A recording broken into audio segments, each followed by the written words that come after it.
తాకట్లో ఉన్న మీ బంగారాన్ని విడిపించి ఆ రోజు ఆన్లైన్ రేటుకి కొంటాం. Sharma gold company. నమస్కారం, వెల్కమ్ టు సుమన్ టీవీ. నేను గీతాంజలి. ప్రస్తుతం మనతో పాటు నృసింహ ఉపాసకులు, భద్రాచలంలో ఉన్నటువంటి గోవింద కల్పవృక్ష నారసింహ సాలగ్రామ ఆశ్రమ నిర్వాహకులు డాక్టర్ కృష్ణ చైతన్య స్వామి గురువు గారు ఉన్నారు. వారితో మాట్లాడదాం. గురుగారు నమస్కారం అండి. నమస్కారం. శ్రీరామనవమి శుభాకాంక్షలు. మీకు కూడా శ్రీరామనవమి శుభాకాంక్షలు. భగవద్ బంధువులందరికీ కూడా శుభాకాంక్షలు అండి. ఎంత వైభవంగా జరుగుతుందో రాముల వారి కళ్యాణం భద్రాచలంలో. అవునమ్మా. చూడ్డానికి నిజంగా రెండు కళ్ళు సరిపోవండి. అక్కడుండి వీక్షించే వాళ్ళు కొంతమంది అయితే టీవీల ముందు అతుక్కుపోయి ఉన్న వాళ్ళు కొన్ని కోట్ల మంది. ఖచ్చితంగా అసలు ఎప్పుడెప్పుడా రాముల వారి కళ్యాణం అయితే మన ఇంట్లో కళ్యాణమే జరిగింది అన్నట్లుగా మురిసిపోతూ ఉంటారు చాలా మంది. ఇళ్లల్లో ఏర్పాటు చేస్తుంటారు, అపార్ట్మెంట్స్ లో, ఆలయాల్లో, ఎక్కడికక్కడ చక్కగా పెళ్లి భోజనం తిని బయటకు వెళ్తారండి. అంత ఘనంగా జరుగుతుంది. మరి భద్రాచలంలో ఎలా ఉండబోతోంది ఈసారి? కళ్యాణం అంటేనే సీతారాముల కళ్యాణం. అంటే జగత్ ప్రసిద్ధమైనటువంటిది భద్రాచల దివ్యక్షేత్రంలో జరిగేటువంటి రామ కళ్యాణం. అంటే రామ కళ్యాణము అనేటువంటి దానికంటే ప్రతి ఇంట్లో వాళ్ళ ఇంట్లో పెద్ద కొడుకు పెళ్లి అని అనుకుంటారు చాలా మంది. భద్రాచలంలో కళ్యాణం అనగానే మనకు భారతదేశంలో ఉండేటువంటి ప్రతి గ్రామంలో కూడా భద్రాచలాన్ని ఆనాడు స్మరించుకోని వాడు ఎవరు ఉండరమ్మ. అంత అద్భుతమైనటువంటిది రామ కళ్యాణం. మనకు బ్రహ్మాండ ఎన్నో పురాణాలు రామ కళ్యాణాన్ని చూస్తేనే, రామ కళ్యాణంలో వాడినటువంటి అక్షతలను శిరస్సును ధరిస్తేనే మనకు అశ్వమేధాది శతక్రతు యాగాలు చేసినటువంటి పుణ్యం వస్తుంది అని చెప్పి పెద్దలు చెప్పారు. మీరు పల్లెటూర్లలో ఇప్పుడంటే మనకు అన్ని రకాలైనటువంటి సామాజిక మాధ్యమాలన్నీ ఉండేవి, కానీ పెద్దల కాలంలో పల్లెటూర్లలో ఆ భద్రాచల కళ్యాణం అనేటువంటిది ఆ యొక్క కామెంటరీ వినడానికి కూడా రేడియోల దగ్గర, టీవీల దగ్గర పెట్టుకొని చూసేటువంటి వాళ్ళు.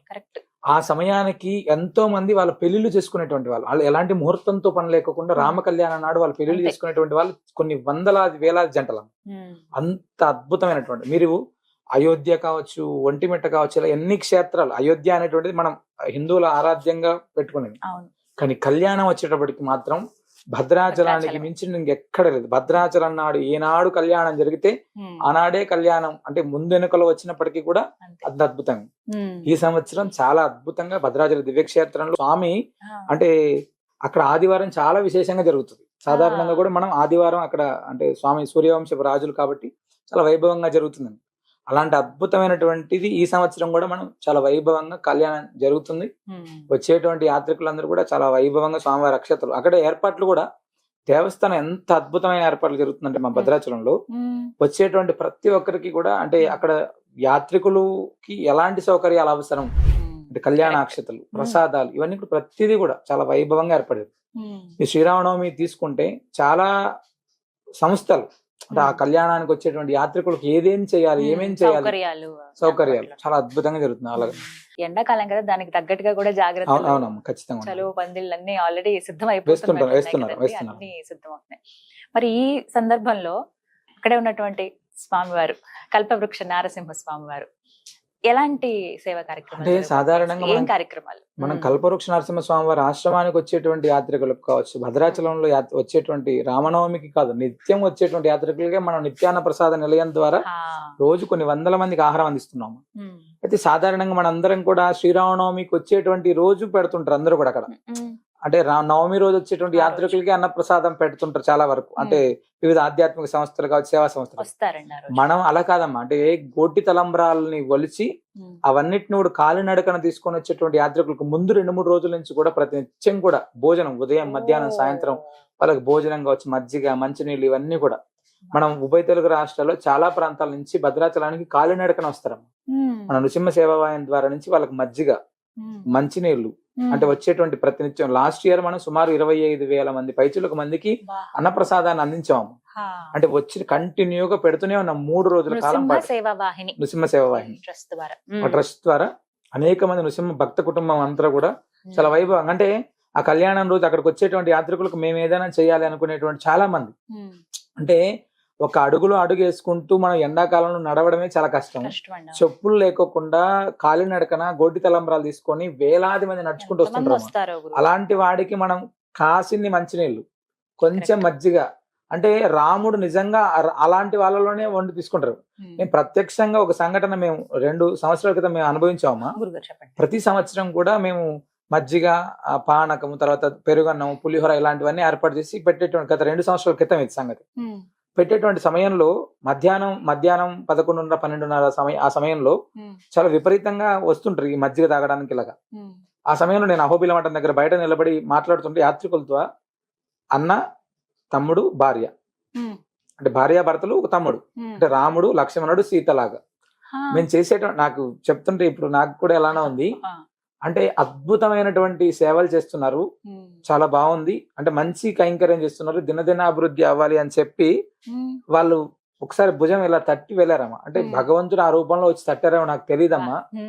అంటే నేను అనుభవించినటువంటి ఆ సంఘటన, ఆ యొక్క చేతి స్పర్శ 24 గంటల సేపు నాకు శరీరం ఆ షివర్ తగ్గలేదమ్మా. అంటే బాడీ ఆ వైబ్రేషన్ తగ్గలేదు నాకు 24 గంటల సేపు.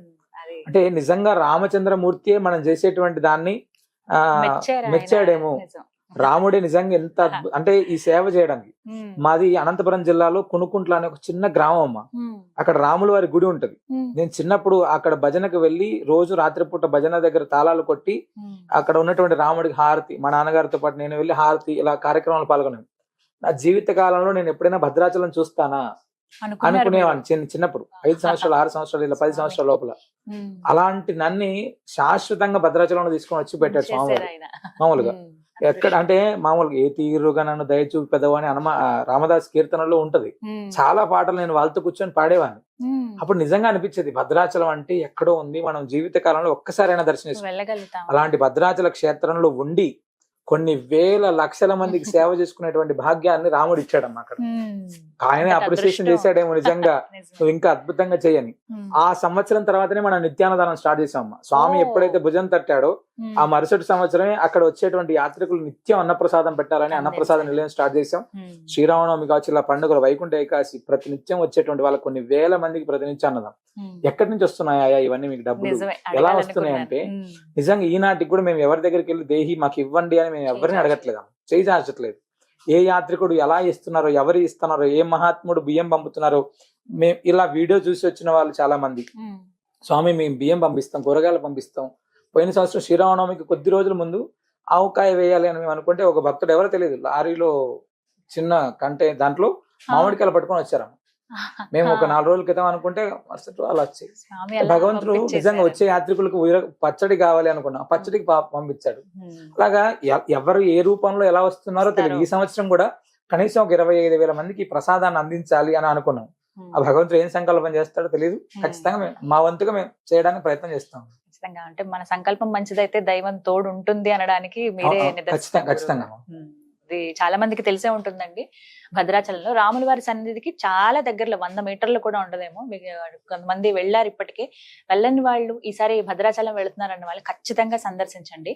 365 రోజులు నృసింహ సేవా వాహిని అనేటువంటి ట్రస్ట్ ద్వారా ఉచితంగా అన్నదాన కార్యక్రమం ఉంటుందండి. ప్రత్యేకించి ఒక శాల ఉంటుంది, అక్కడ అన్నదానం స్వీకరించవచ్చు మీరు. అలాగే స్వామిని అంటే గోవిందుడిని గోవుని ఒకేసారి దర్శించుకునేటువంటి భాగ్యం అక్కడ.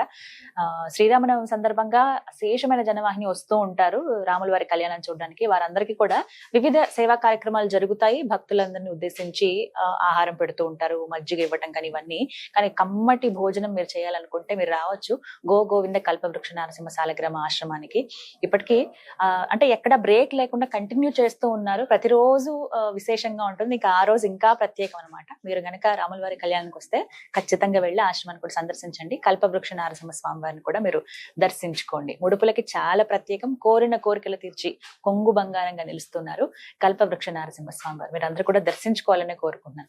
ఈసారి చాలా విశేషంగా ఉండబోతోంది. ప్రయత్నిస్తాను గురువు గారు, అనుగ్రహం ఉంటే ఖచ్చితంగా నేను ఆ సమయంలో అక్కడ ఉండాలని కోరుకుంటున్నాను. తప్పకుండా రండమ్మా. అంటే సాధారణంగా మనం యాత్రికులు కూడా శ్రీరామనవమి సమయంలో ఖచ్చితంగా మన దగ్గర కూడా అంతే మంది భక్తులు వస్తారు అనేటువంటి ఉద్దేశంతో విశేషమైనటువంటి ఏర్పాట్లు మనం కూడా చేస్తున్నాం. ఎందుకంటే స్వామివారి ముడుపులు కట్టేటువంటి వాళ్ళు మీరు అన్నట్టుగా ప్రతినిత్యం కూడా పెరుగుతున్నారు. స్వామివారి వారి అందరి అనుగ్రహం ఇస్తూనే ఉన్నాడు. ఈ శ్రీరామనవమి అంటే సెలవు రోజులు కావడం చోట ఇంకా ఎక్కువ మంది వచ్చే అవకాశం, భోజనాలు కావచ్చు, అక్కడ ఉండేటువంటి ముడుపు కట్టుకునే విధానం, ఇవన్నిటిని కూడా మేము కూడా ప్రత్యేకమైనటువంటి ఏర్పాట్లు చేస్తున్నాం.